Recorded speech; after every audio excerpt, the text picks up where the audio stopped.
Stop scrolling immediately because you need to hear this right now. Just when we thought the dust had settled in the mirrorless camera war, the whispers have started again, and honestly, they are deafening. We all know the Nikon Z8 is an absolute beast. It basically ate the entire market for lunch when it dropped, offering flagship performance in a body that didn't require a gym membership to carry. But technology waits for no one, and the landscape has shifted violently. With Canon dropping the R5 Mark II, and Sony sharpening its claws with the A1 updates and the A9 III. The question isn't if Nikon will strike back, but exactly how they plan to dismantle the competition. Are we looking at a minor refresh, or is Nikon about to break the laws of physics again? Welcome back to Tech Vibe, where today we are tearing down the leaks, the logic, and the timeline for the upcoming Nikon Z8 II.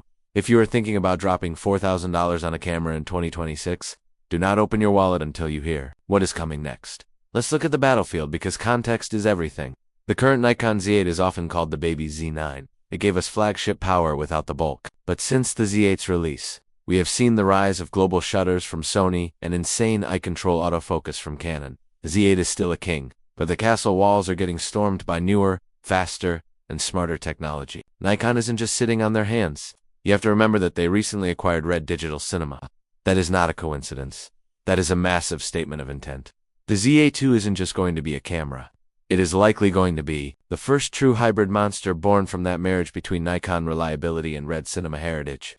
We aren't talking about just better autofocus here. We are talking about a fundamental shift in how this camera captures light and color. Let's get into the specs that actually matter to you as a creator. The current stacked sensor is brilliant, but the Z8 II needs to answer the global shutter question. Rumors suggest Nikon is testing two distinct prototypes. One is a conservative update featuring faster readout speeds to completely eliminate rolling shutter without sacrificing dynamic range, which is the safer bet for landscape photographers who need that image quality. But the second prototype is the dream killer. We are hearing whispers of a 50-plus megapixel sensor that utilizes a new dual-stream architecture. This would allow the Z8 II to shoot 8K video at 60 frames per second without overheating, and simultaneously record high-resolution proxies. This is where that Red acquisition comes in.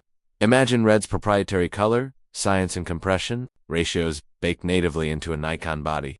For the filmmakers watching, this is the endgame. You get the raw flexibility of a cinema camera in a body you can take hiking. And for the photographers, the story is all about speed. We expect the burst rate to jump significantly. If the Z8 hits 20 frames per second RAW, the Z8 II is targeting 30 or even 40 frames per second in full RAW with an endless buffer. You could hold that shutter down until your card melts, and the camera won't blink. Speaking of cards, let's talk about the brain inside this machine. Hardware is nothing without a processor. The current Xpeed 7 processor is great, but it's getting older. The Z8 II will almost certainly debut with, or immediately follow, the introduction of the Xpeed 8 processor. Why does this matter? One word: prediction. Current autofocus reacts. It sees an eye, it locks on. The next generation of Nikon AI, autofocus won't just react, it will predict. Using deep learning models trained on millions of movements, the Z8 II will know where a soccer player is going to turn before they do. It will know where the bird will dive before it folds its wings. We are expecting a human intent mode, similar to what we see in high-end surveillance tech, where the focus prioritizes the subject you are looking at through the viewfinder, potentially integrating a refined version of eye control AF that actually works for people wearing glasses. Now, let's talk about the body and the ergonomics, because if you are holding this thing for 10 hours a day, it matters. The Z8 is chunky. Some of you love it, some of you want it to go on a diet. The Z8 II is likely to keep the ruggedness, but shave off the grams.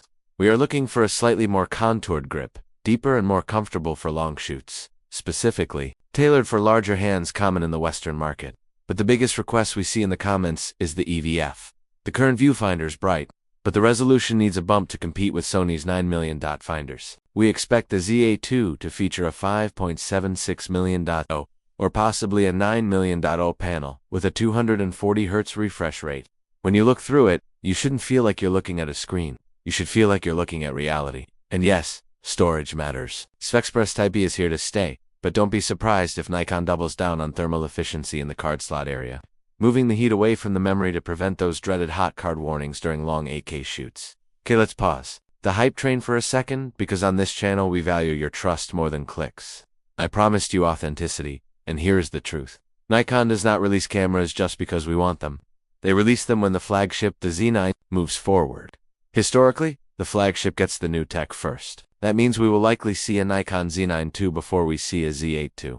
With the winter Olympics coming up in early 2026. The Z9 II will be on the sidelines in Milan. That puts the Z8 to release window likely in late 2026 or even early 2027. So, here is the million-dollar question. Should you wait? If you are a working professional today, the original Z8 is still 95% of what the Z8 II will be. It is not obsolete. It is a workhorse. But if you are a tech enthusiast who always needs the bleeding edge, or if you rely heavily on video and want that red integration, start saving your pennies now. Because when the Z8 II drops, it's going to be expensive, and it's going to be hard to get. Price is another major factor we need to discuss. The original Z8 launched at a very aggressive price point, which was a huge part of its success. However, with inflation and the addition of potentially game-changing tech, like a global shutter or red licensing fees, do not expect the sequel to be cheap. We are predicting a launch price closer to $4,500. That is a steep investment, but for a camera that essentially combines a high-end photo body with a cinema camera, it might still be a bargain compared to buying two separate systems. You also have to consider the lens ecosystem. Nikon has been aggressively filling out the Z-mount lens roadmap.